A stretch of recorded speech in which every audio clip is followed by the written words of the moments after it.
నేను అభ్యంగన స్నానం చేస్తాను కదా. గుమ్మం దగ్గర కావలిగా ఎవరు ఉంటారు? ప్రథమ గణాలందరూ శివునితో ముఖ్యమైన పని ఉందని వెళ్ళిపోయారే. ఇప్పుడు ఎలాగా?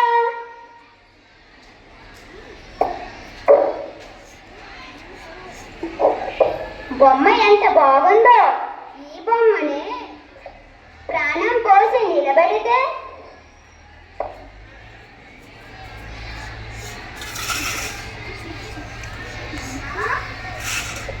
అమ్మా, ఎంత అందంగా ఉన్నావో.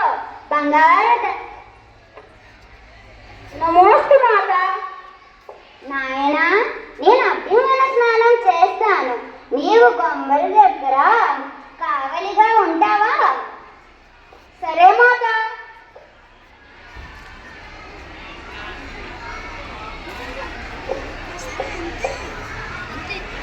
అభ్యంతరం లేకుండా ఎవరిని లోపలికి రానివ్వద్దు, సరేనా? సరే మాత, మీరు నిశ్చింతగా స్నానమాచరించి రండి, మేము చూసుకుందుము కదా.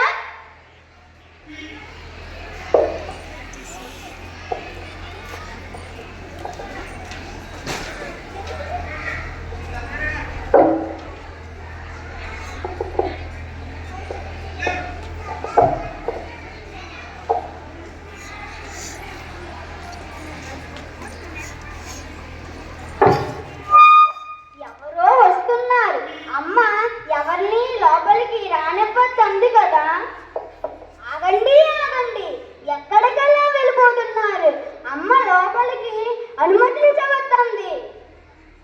ఓహో, ఆ మందిరంలోనికి వెళ్ళడానికి నాకు అనుమతి కావాలా? బాలక, ఎవరు నువ్వు?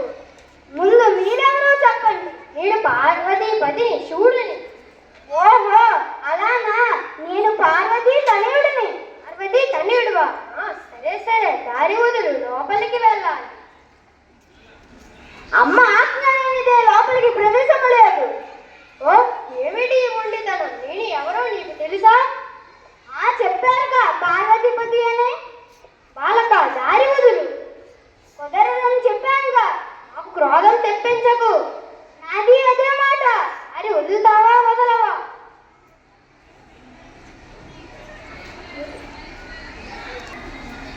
కుదరదని చెప్పానుగా.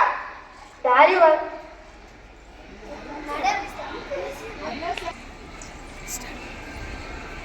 అయితే నేను నిన్ను సంహరిస్తాను.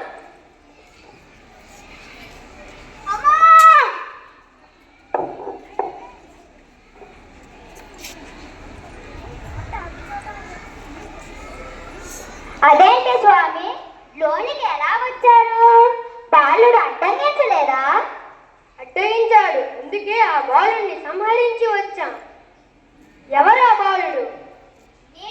నేను ప్రాణం పోసిన మన కుమారుణ్ణి సంహరించాలా? కుమారుడా?